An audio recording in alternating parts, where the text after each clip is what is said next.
മരുഭൂമി എന്ന് കേട്ടാൽ ആദ്യം തന്നെ മനസ്സിലേക്ക് എത്തുക ചുട്ടുപൊള്ളുന്ന ചൂടും മണൽക്കാറ്റുമൊക്കെയാണ്. എന്നാൽ ഇതൊന്നുമില്ലാതെ ഒരു മരുഭൂമിയെക്കുറിച്ച് സങ്കല്പിക്കാനാകുമോ? തെക്കേ അമേരിക്കയിൽ പെറുവിന്റെ പടിഞ്ഞാറൻ തീരത്തായി അറ്റാക്കാമ എന്നു പേരുള്ള ഒരു മരുഭൂമിയുണ്ട്. ഭൂമിയിലെ ഏറ്റവും വരണ്ട ഭൂപ്രദേശമാണ് ഇത്. ധ്രുവപ്രദേശങ്ങളെയാണ് ലോകത്തെ മഴ പെയ്യാത്ത ഏറ്റവും വരണ്ട മേഖലയായി വിലയിരുത്തുന്നത്. എന്നാൽ ഈ പ്രദേശത്തെ മഞ്ഞുപാളികൾ ഇതിന് അപവാദമാണ്. മഴ പെയ്യാത്തതും അതേസമയം മഞ്ഞുപാളികൾ പോയിട്ട് പുൽനാമ്പ് പോലും മുളയ്ക്കാത്തതുമായ പ്രദേശം ഏതെന്ന് ചോദിച്ചാൽ ഉത്തരം അറ്റാക്കാമ മരുഭൂമി എന്നാണ്. വരൾച്ചയുടെ കാര്യത്തിൽ സഹാറയെയും തണുപ്പിന്റെ കാര്യത്തിൽ ലഡാക്ക് മരുഭൂമിയെയും അറ്റാക്കാമ തോൽപ്പിക്കും. മഴ അപൂർവ പ്രതിഭാസമായ അറ്റാക്കാമയിൽ ഒരു വർഷത്തെ ശരാശരി ഉയർന്ന താപനില 18 ഡിഗ്രി സെൽഷ്യസ് മാത്രമാണ്. മറ്റു മരുഭൂമികളിൽ നിന്ന് വ്യത്യസ്തമായി അറ്റാക്കാമയെ കൂടുതൽ തണുപ്പുള്ളതാക്കി മാറ്റുന്നത് ഈ പ്രദേശത്തിനു മാത്രമായുള്ള ചില പ്രത്യേകതകളാണ്. അറ്റാക്കാമയുടെ രൂപപ്പെടലിന് ഈസ്റ്റേർലി കാറ്റുകൾക്ക് ചെറിയൊരു പങ്ക് മാത്രമാണുള്ളത്. കാരണം ഈ ഭാഗത്തേക്ക് എത്തുന്ന കാറ്റ് മുഴുവൻ മരുഭൂമിയുടെ കിഴക്ക് ഭാഗത്ത് സ്ഥിതി ചെയ്യുന്ന ആൻഡസ് പർവ്വതനിര തടഞ്ഞു നിർത്തുകയാണ് ചെയ്യുക.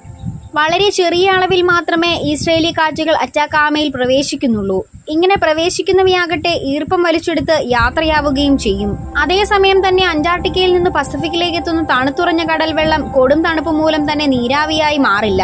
അതിനാൽ തന്നെ പടിഞ്ഞാറ് ഭാഗത്തെ സമുദ്രത്തിൽ നിന്നുള്ള നീരാവി കരയിലേക്ക് കാറ്റിലൂടെ എത്തി ആൻഡസിൽ തട്ടി മഴയായി പെയ്യില്ല.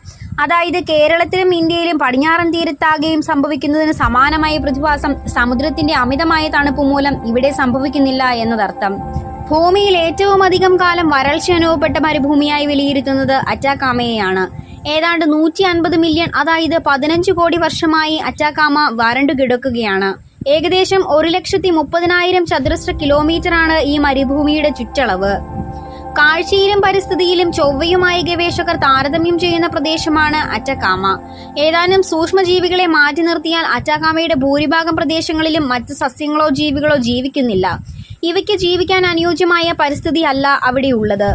അതുകൊണ്ട് തന്നെ ഭൂമിയിൽ കോടിക്കണക്കിന് വർഷങ്ങൾക്ക് മുൻപ് നിലനിന്നിരുന്നതും ഇന്നും ചൊവ്വ ഉൾപ്പെടെ പ്രപഞ്ചത്തിന്റെ വിവിധ ഗ്രഹങ്ങളിൽ നിലനിൽക്കുന്നതുമായ സാഹചര്യത്തോടെ ഏറെ പൊരുത്തപ്പെട്ടു നിൽക്കുന്ന പ്രദേശമാണ് അറ്റാക്കാമയിലേത്. ഇതുപോലുള്ള പുതിയ വീഡിയോകൾക്കായി നമ്മുടെ ചാനൽ സബ്സ്ക്രൈബ് ചെയ്യണേ.